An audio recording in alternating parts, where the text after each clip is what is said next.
Okay, good morning everyone and welcome to this special Warren lecture, which is a Robert Dexter Memorial Lecture. So before we go to the seminar, we would like to present this year's recipient of Dexter Memorial Scholarship with their award and certificate. Unfortunately, he couldn't be here today because he's attending his brother's wedding in Florida. But it's my pleasure to announce that Ron Heifetz was the recipient of this year. I've had the pleasure of teaching him twice. He's an excellent student.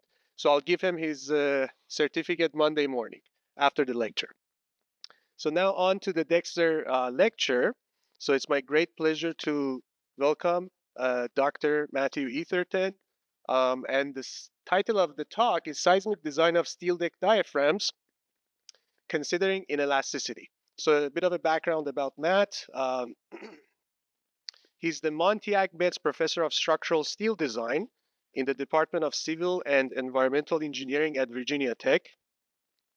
He conducts research on diaphragms and floor systems in steel buildings, as well as seismic design of steel structures. He's part of the Steel Diaphragm Innovation Initiative that won an AISC Special Achievement Award in 2024, and he has 7 years of practicing structural engineers experience and 18 years of academic experience. He has been the recipient of many awards, including the AISC Millek Fellowship, NSF Career Award, AISC Early Career Award, and the ASCE Moisef Paper Award, and the Curry Faculty Fellowship at Virginia Tech. So without any further ado, please join me in welcoming Matt. Thank you. Hey, thank you, Pedram, for inviting me. Thank you for having me here today. I'm really excited to be here. I was just realizing I haven't been to this campus before, and I'm really enjoying it so far. So thanks for having me. As Pedram mentioned, my name is Matt Eatherton. I'm going to be talking about the design of diaphragms for steel buildings, specifically for seismic loads. I'll start with some introduction. We'll talk about this project called the Steel Diaphragm Innovation Initiative, what were the different parts and what was involved. One of the first parts was related to looking back at previous tests. The two main types of diaphragms in steel buildings are bare steel deck diaphragms and concrete-filled steel deck diaphragms. We'll drill down on those. We'll talk about expected building response and then a few conclusions at the end. So just so we all start with the same playing field, the same context, you might know this. What is a diaphragm? It's the portion of the lateral force resisting system that's in the horizontal plane or near horizontal plane. We might be talking about roof slopes. If we think back to Newton's second law, the inertia starts wherever there's mass. And a lot of that mass is often attached to the diaphragm. It's either part of the diaphragm, the floor system, or the roof, or it's attached to the floor or roof. For wind loads, that load path is a little bit different. We're thinking about wind pressures, and the exterior walls might transmit that load up and down to the diaphragms. But again, it's a diaphragm's job to transfer that lateral load out to the frames and also between the frames. It's a critical part of the lateral load path. In the US, we often use something called the deep beam analogy. And in the deep beam analogy, we separate the diaphragm into pieces. And we think of the deck where the field of the diaphragm is resisting shear. There are chords that will resist the flexure. Collectors are the members that are in line with the frames and collect that lateral load and deliver it to the frames. And sometimes overlooked is the shear transfer. And these are the connectors that connect the field of the diaphragm to the collectors and chords. For earthquake engineering, we're going to try to walk through all of US earthquake engineering in one slide here. First, three big concepts for earthquake engineering. First, earthquakes are more like an applied displacement than an applied force. It's different than a lot of things we do in structural engineering where we're thinking about, here's a force, what are the displacements? Here it's an applied displacement. Second, ductility. is the ability to deform inelastically without failing or without losing a lot of its lateral load resisting strength. The third is a combination of the previous two. Buildings can satisfy this displacement demand by either having a lot of strength or by having ductility. In the US, if we know something about a site, and we know something about the seismic hazard around that site, we can estimate the lateral loads that might exist during a design earthquake. We divide those forces by something called the response modification factor, R. R is a function of the ductility in whatever building system we're using. And that gets us to this fictitious design point. It's absolutely fictitious. That's what we use to design the ductile mechanism, whatever part's going to yield in the building. The actual expected peak displacement is quite a bit larger, and the peak loads are larger. And that's something we got to consider in designing parts of the building. This design philosophy has some pretty big implications for economics of buildings. If we have some kind of displacement demand in a building that has no ductility, it's a brittle system, we have to design that to stay elastic for the full level of load. But if we have a ductile system, and maybe a ductility of 4, we can design that system for 1/4 of the lateral loads. And that means less materials. That means savings if we're designing this building in a high seismic zone. Well, for diaphragms are part of this system. They should be designed maybe for that peak load that's occurring, not the design level load. But we see this is what we call the conventional seismic design. This has been in ASC 7 for decades. And effectively, what this is doing is it's taking those lateral loads that have already been reduced by R, and it's just reconfiguring those. So this is height along the building and lateral force. You can see Fi are these lateral forces. Those are excellent lateral forces for creating large overturning moment or large cumulative shears. For diaphragms, we're not going to design for zero force here at lower levels, so we consider higher mode effects, and that's kind of what this FPX is doing. But it's still forces divided by R. And in 2019, we had a workshop in California, invited some of the top engineers in the country. And we asked them, if you design diaphragms using this approach, are those diaphragms going to stay elastic? Are they going to deform inelastically? Or is there going to be damage? And what we found is people don't know.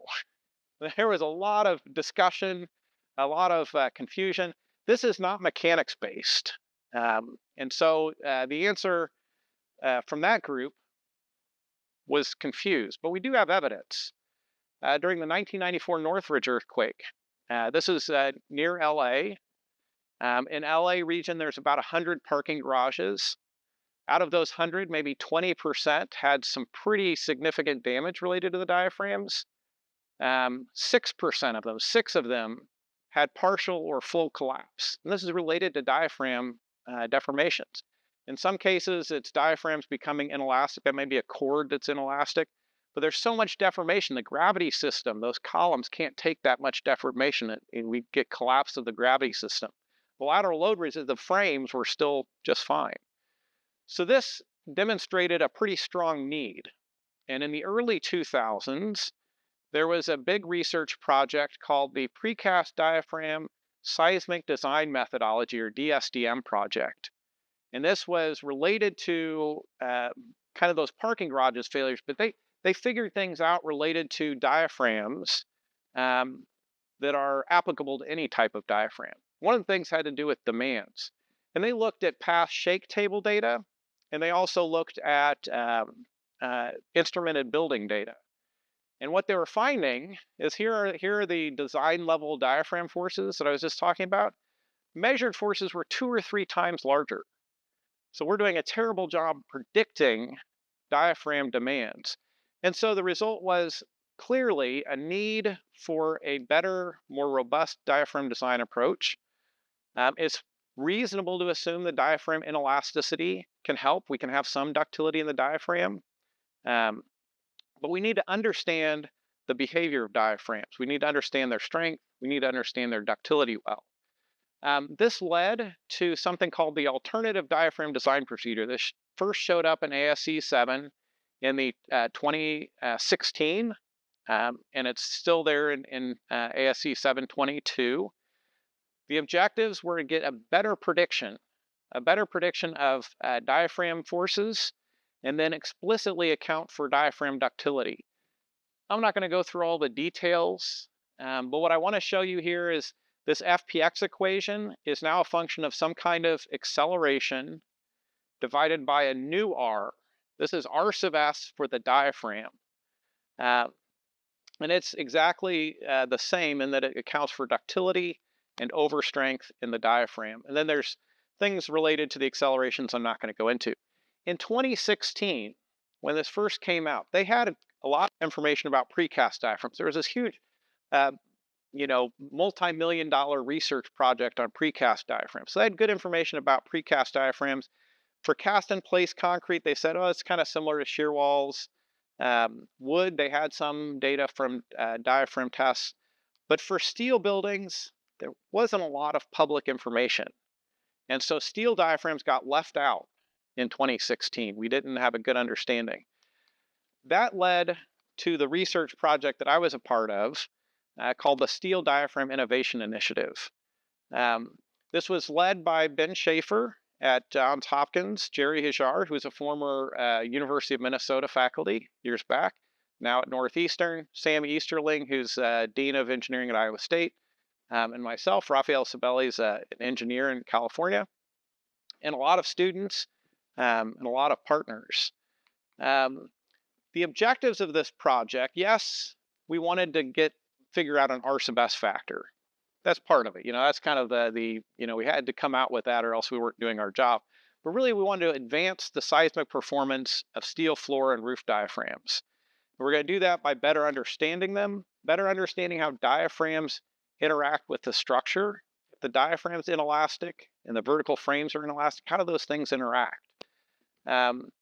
Determining new design approaches, new tools for three-dimensional modeling, and the end goal, more efficient, robust, and resilient steel buildings with these diaphragms.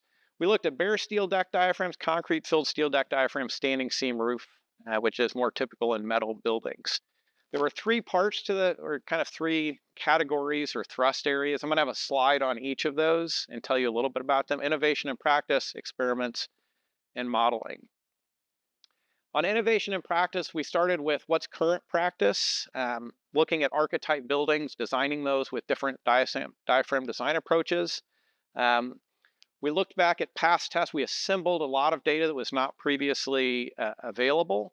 That's the one I'm going to talk about in a little bit more detail in a minute. And then we also looked at some more innovative things like strong backs, fuses, and topology optimization.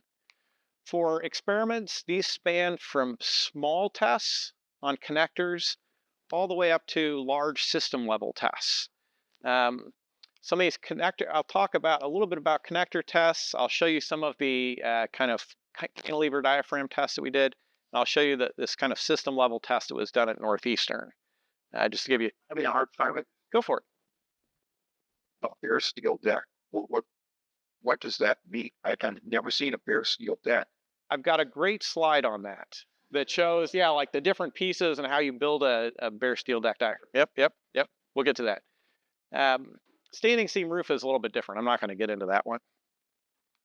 But then on modeling, similarly, we're going from kind of small to large, very simple models. These were mass spring models to try to understand that interaction between diaphragms and structure, all the way up to building level models that were 3D buildings with nonlinear diaphragms, nonlinear vertical systems. That's the one I'll mention a little bit more about that one. If you're interested, we've got a number of reports. Some of these are reports, some are papers. I'm happy to share them with you if you want to drop me an email. So let's talk about this first step. This first step, when we started the project, we need to understand bare steel deck diaphragms and concrete-filled steel deck diaphragms. And a lot of that testing was proprietary. Companies would do this testing. They'd have their own reports. And so it was a process of collecting all of that information into one database, collecting the results, collecting the load deformation plots. We came up with about 750 previous tests, and we're able to assemble those in one place.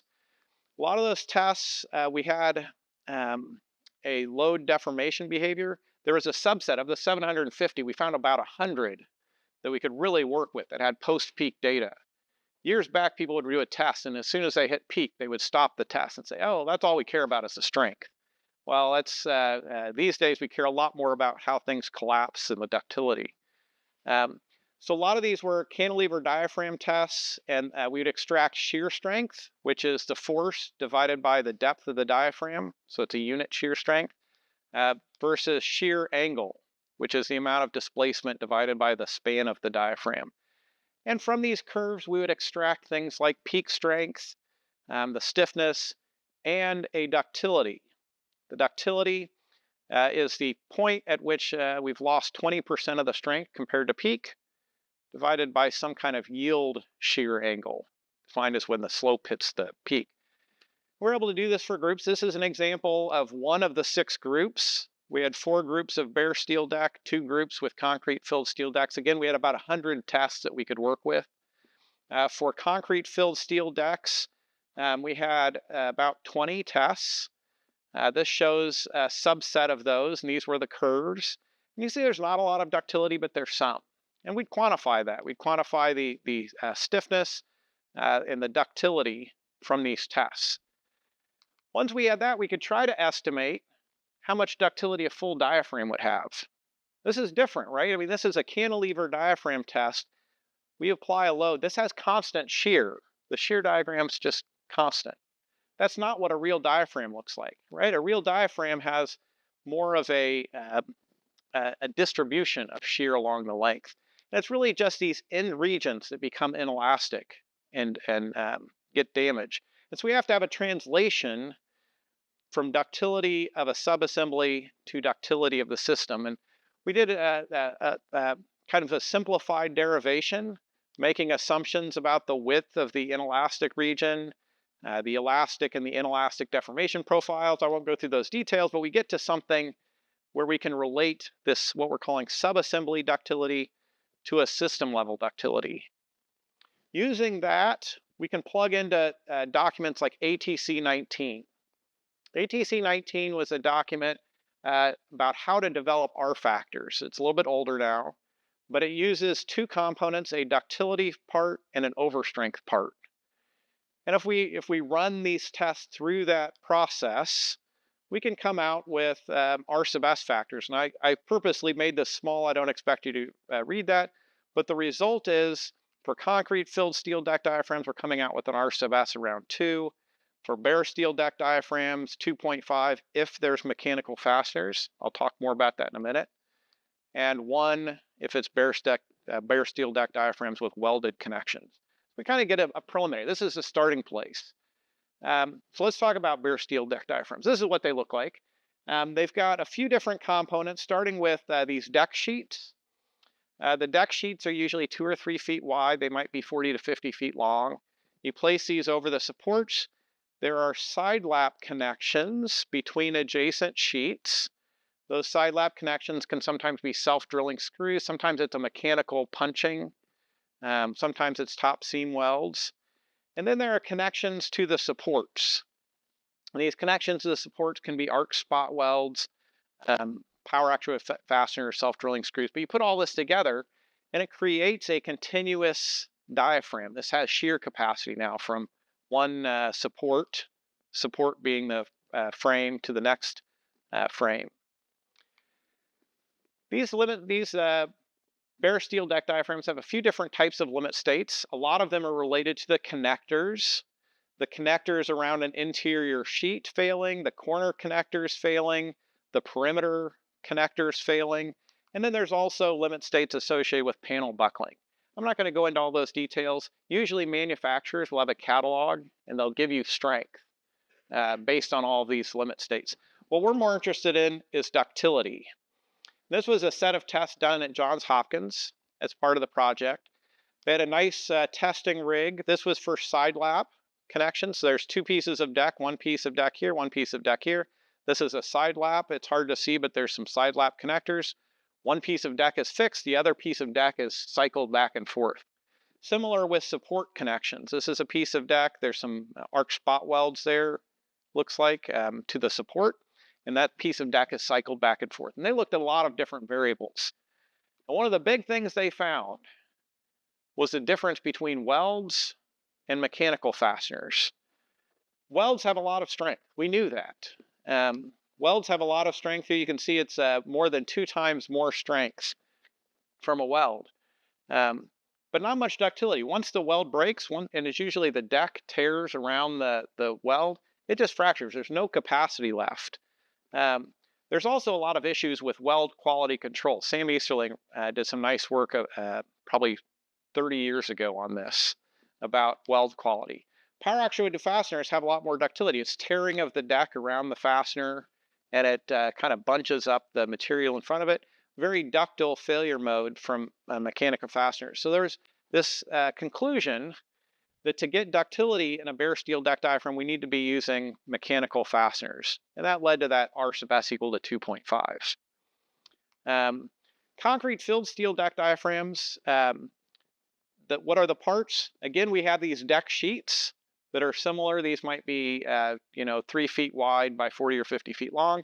There's still side lap fasteners, but the main limit states are associated with the concrete fill and the shear studs to the supports. Now I've got some pictures here. There's one of the shear studs. You can see here some of the reinforcing mesh. And that's a concrete filled steel deck diaphragm. These have a few key limit states, 2 that we'll focus on and some others. One is failure of the perimeter fasteners. These are the shear studs along the collectors. This is a key limit state. The second key limit state is diagonal tension cracking. And again, this happens kind of in these end regions of the diaphragm where the shears are the largest. And then there are other limit states like cord yielding or fracture. That's not as common. We're not going to focus on that. Or failures outside of the diaphragm system like collectors, brace frames, gravity framing. We won't focus on that. So the 2 that we'll talk about are perimeter fastener failures and diaphragm shear. This is a set of tests conducted at Virginia Tech as part of the project. These were cantilever diaphragms. You get a sense of the scale there with the people. We had a set of 8 tests. We were varying things like concrete, lightweight, normal weight thickness, deck height, whether there was reinforcing steel in the slab, and what was the limit state. We had 2 where we were specifically trying to fail the shear studs, fail the perimeter fasteners, and the other 6 we were trying to fail in diagonal tension cracking. And there were some interesting results. This is just a taste of what some of the results. These are 3 different specimens. This first specimen is one that failed through perimeter fastener failure. So the vertical axis is shear force, horizontal axis shear angle. You can see this had a little bit of ductility, but not a lot of strength, right? We're failing it in the shear studs. We take that exact same diaphragm, increase the number of studs, probably double the number of studs. I think it was about 3 times as many studs, and no reinforcing steel. You can see the behavior here, and it's a somewhat brittle failure associated with these diagonal tension cracks and shear. Shear is generally not considered to be a ductile failure mode for concrete. Even with reinforcing steel, we get more strength. Reinforcing steel adds to strength, but we weren't getting a huge amount of ductility even with the reinforcing steel. This is a video, I think it's running there. You can see the far edge is fixed. The near edge, we've got 2 actuators cycling back and forth. I think our total capacity was maybe 400 to 500,000 pounds. This particular specimen did not get anywhere near this. This was a specimen with 4-inch total thickness, lightweight concrete, no reinforcing steel. You can see there were diagonal tension cracks. At the peak load, it was the diagonal tension cracks that formed. At the end here, we're creating kind of a failure mode along the edge. But it was really diagonal tension cracking was what was happening at the peak load. With reinforcing steel, this is just to emphasize the effect of reinforcing steel. This is one that had number 4 bars every 12 inches both ways. You can see the cracks spread out. The cracks are smaller. And we do get a benefit to strength and a benefit to ductility. Through the course of this project, there were a number of code changes that came out. One was associated with diaphragm shear strength. There were many others. Related to the strength of diaphragms, previously, people were using ACI 318. This is required in AISC 341. It says if you're using a concrete-filled steel deck diaphragm, you need to use ACI 318 and only use the concrete above the flutes. I'll show you the result of that in just a minute. In 2020, when we got started, we changed that and started to say, okay, we can use the concrete. We can even use an effective transformed thickness of deck. And you can see our factor. This is 3.2 square root of F prime C instead of 2 square root of F prime C. So we're getting a lot more strength. In the latest version, this is hot off the presses, we now have this reinforcing steel term. And this is verified through the experiments. So this, excuse me, vertical axis is measured strength. Horizontal axis is predicted strength. When we use those older prediction equations like ACI 318-19 and 310-20, you can see these are very conservative predictions, right? The predicted strength is much lower than the measured strength. With the new equation, you can see it's a pretty good prediction. It's hard to get that good a prediction with concrete. That's what we're finding. The other thing we realize is that historically there's been a lot of overstrength. We've had a lot of strength left on the table. And diaphragms in general are sometimes designed with more strength than they need. They might be designed based on fire requirements. We have more concrete than we need. So there's a lot of overstrength in reinforced concrete, concrete on steel deck diaphragms, and that's why we haven't seen failures in the past. So that's one big limit state. The other big limit state we're talking about for concrete-filled steel deck diaphragms are the shear studs. There are a lot of different ways a shear stud can fail. A shear stud can fail from what we call stud shearing. This is a failure of the stud after it's been deformed and there's some concrete cracking. There's concrete pull-out failure where there's a cone of concrete that pulls out around the head of the stud.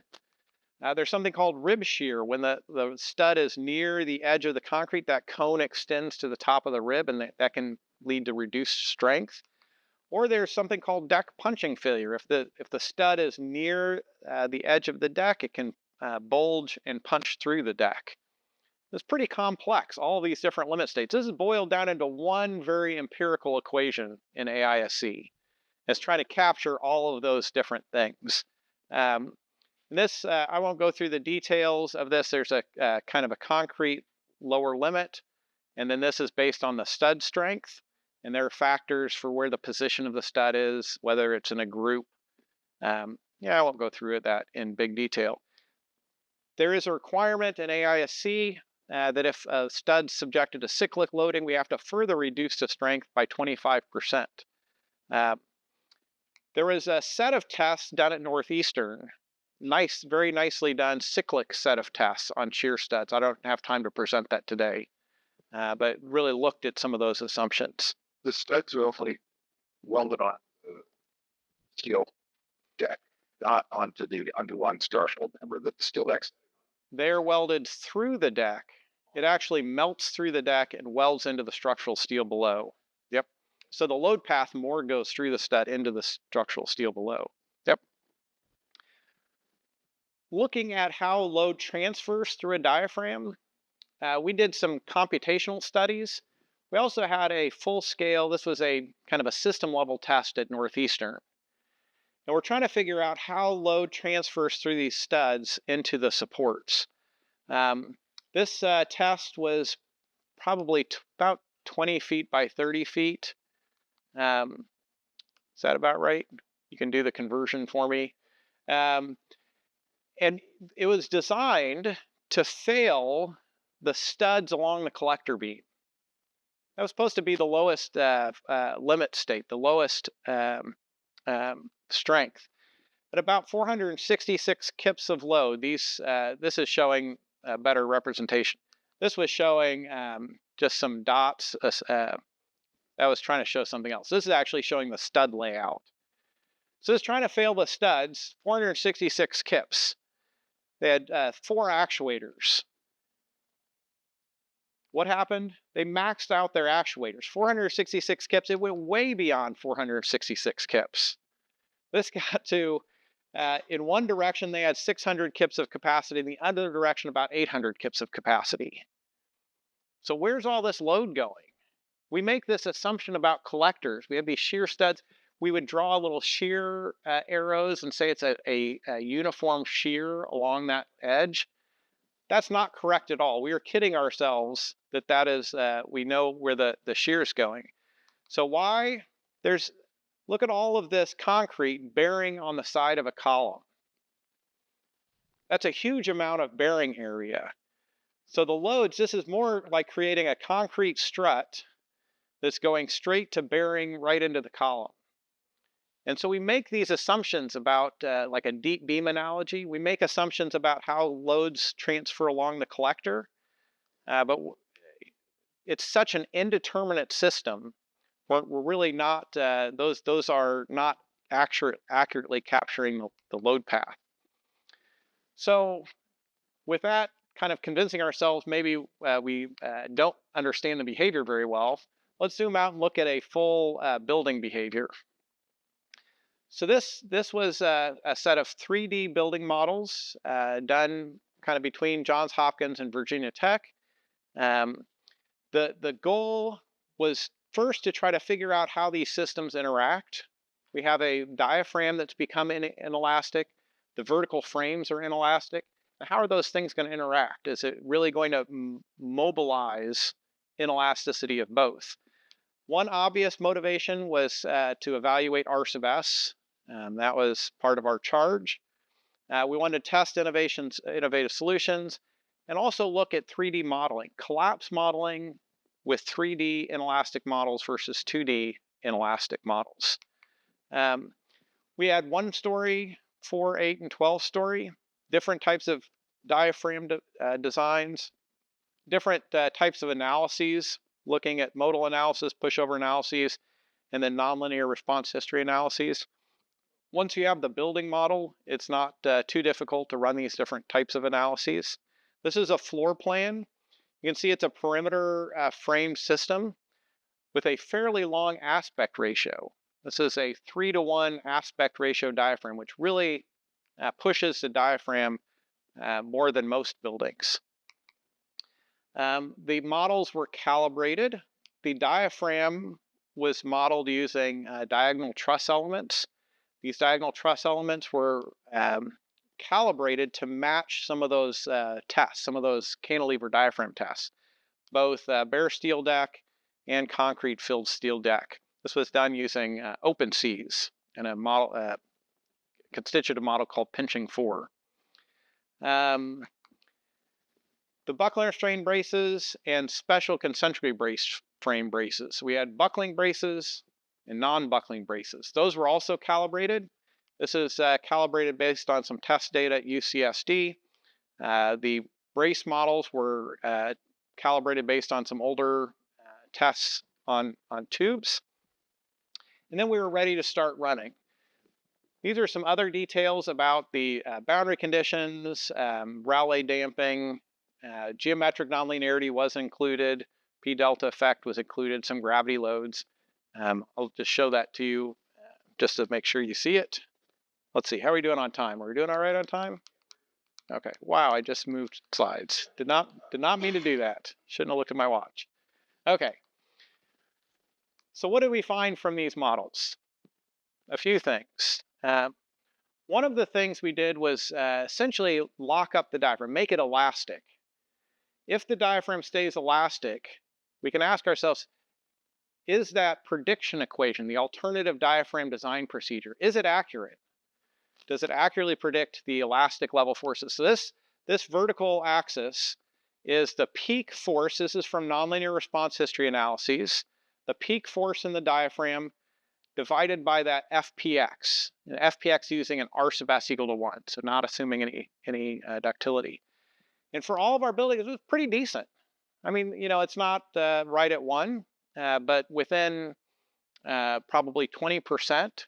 these are much better predictions of the elastic level forces in the diaphragms than what we previously had. And that was true for the BRBF building and the special concentrically braced frame building. You see at the roof really has some large accelerations. It's kind of a whipping effect. So the conclusion was that R sub s equal to 1 gives us a reasonable estimate of these elastic diaphragm forces. Then with the pushover analyses, we apply a set of loads and just increase those loads until the building collapses. And in a lot of cases, these buildings were collapsing because of the vertical frames. It would be the buckling restrained brace frames, or these are the buckling restrained brace frames. These are the special concentrically braced or buckling braces. And you can see this is showing what's going on, and it's all about the frame. The frame is inelastic. The diaphragms are staying elastic during the pushover. That was true for all of the BRB buildings, most of the special concentrically braced frame buildings, with one exception. There is the one-story building, as we pushed it laterally over, the diaphragm failed. So that was the one exception, and you can see that in the deformed shapes. The typical deformed shapes have the frames failing and deforming. This is the one example where the diaphragm was failing. With the nonlinear response history analyses, we get something very different. All right, for the pushover, it's almost all the frame, right?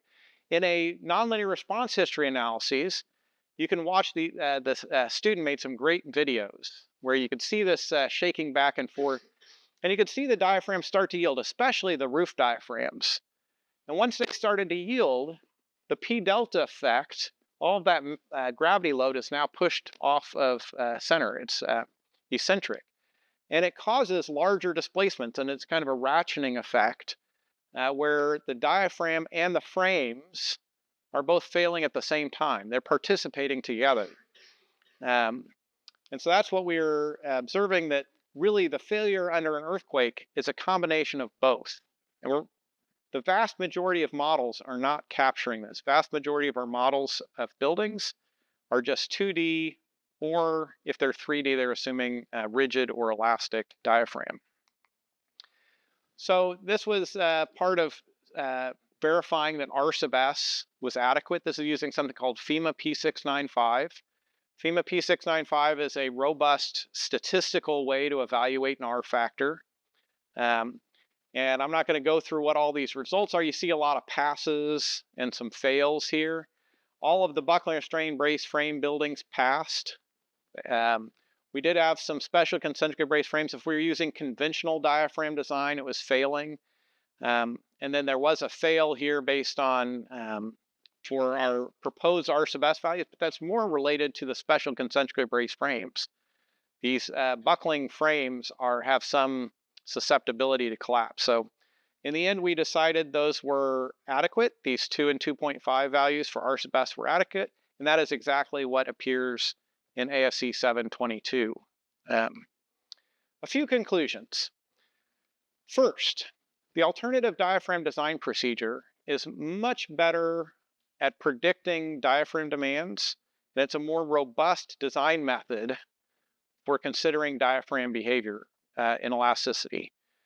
This is not required right now. So the students getting out and going into practice, this is optional in ASC 722, except for precast diaphragms. It's going to be required soon. It may be required in the 28 edition. If not, it'd definitely be required in the next code cycle after that. I talked to you about the Steel Diaphragm Innovation Initiative. If you have questions or want some references, feel free to reach out to me.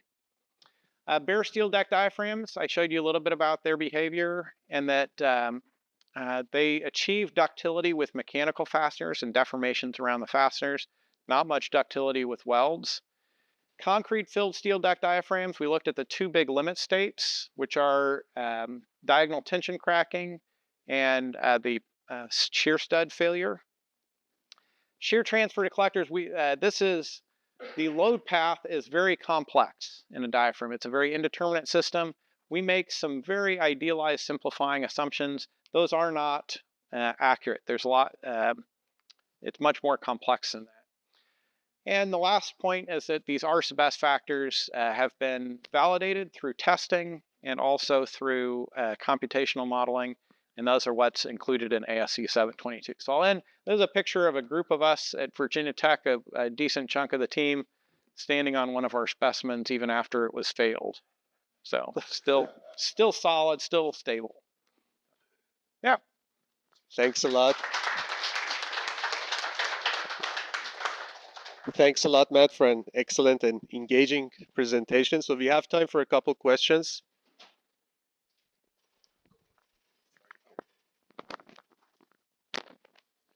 I am not a structural engineer, so my question comes from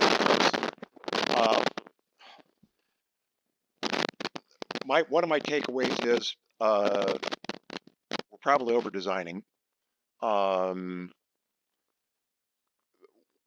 As we move into the 21st century, when are we going to start requiring embedded sensors so we can actually see what's happening in these buildings as these loads are being applied, rather than making a bunch of assumptions and then doing numerical modeling? So that's definitely an exciting field of research, this idea of smart structures and implemented structures where we can tell what's happening in real time. It's going to be required. I don't think it's ever going to be required except for maybe tall buildings or special buildings. But I think owners are going to start to want that. I think it's going to be built into enough of like the mechanical systems of the building. At some point, I think that's going to be ubiquitous, but it's a ways off. Teensy cost for a huge amount of information. Yep. Somebody's got to look at it though, and do something with that information. So I'm agreeing with you. Yeah. I think with response to that too, there's privacy issues too, where if it's a owned building, they might not want to release that data, but for public buildings, you could probably do that. But I had a couple of questions. Yeah. Really nice presentation, first of all. So Thank you. one question I had is the forces were in one direction, and when you look at an earthquake, you have like multi-directional effects. So I was wondering, besides shear, did you ever look at tension and shear, because you could have that situation and it seems like that would reduce the capacity of those connectors? Was one question. Yep. So short answer, no. We didn't look at that. The models that we made would not have caught that in the fasteners. The models were more modeling diagonal tension cracking, but they were subjected to multi-axis ground motions. But in the test, no, I think we were starting from a point where we just needed to get to a first set of information. So I agree that's a challenging one. And my second question is related to, as you get inelasticity, and if the shear doesn't become uniform, like you get local damage, then the vertical elements near the damage would receive less lateral force and it'll tend to build where your diaphragm is still intact. So I was wondering if you could get a problem then related to that non-uniform distribution of damage, where you might get collapses from local concentrations of load, as an example. Yes. So two thoughts on that. The first is, in some ways, the diaphragm helps us in that way, in that as the diaphragm has some damage or inelasticity somewhere, it can redistribute load, and that can be a good thing.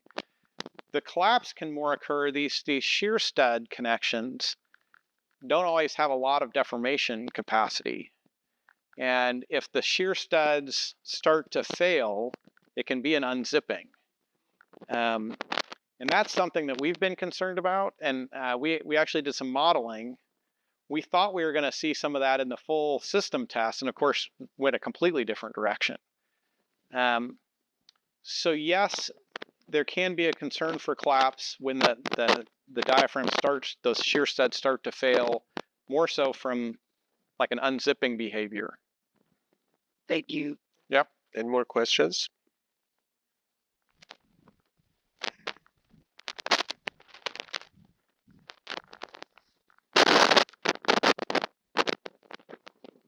Thanks so much, Matt. I guess as a seismic instructor, I'm part of the problem. I don't teach the flexible diaphragm.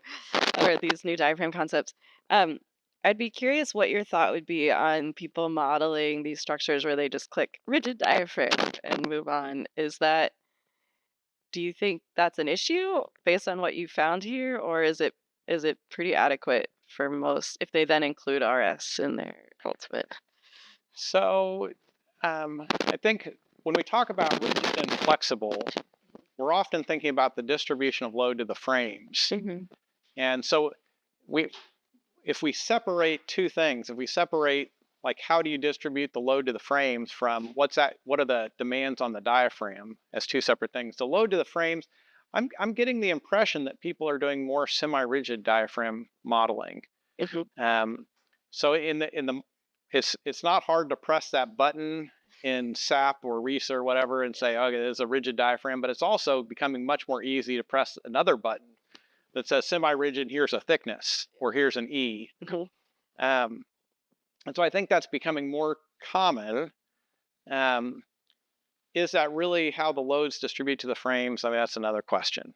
In terms of diaphragm demands, it almost wants to be the worst case. If I really wanted to say I was worried about a diaphragm designed for the worst case, I would probably be rigid, flexible, bound the solution. It's going to probably be somewhere in between there, and design the diaphragm for the worst of the two. But yeah, it's a challenge. Okay, so I think there were more questions, but we have the room until 11:40, so we can have an extended Q&A with Matt. So in the interest of time, please join me again in thanking Matt for an excellent presentation.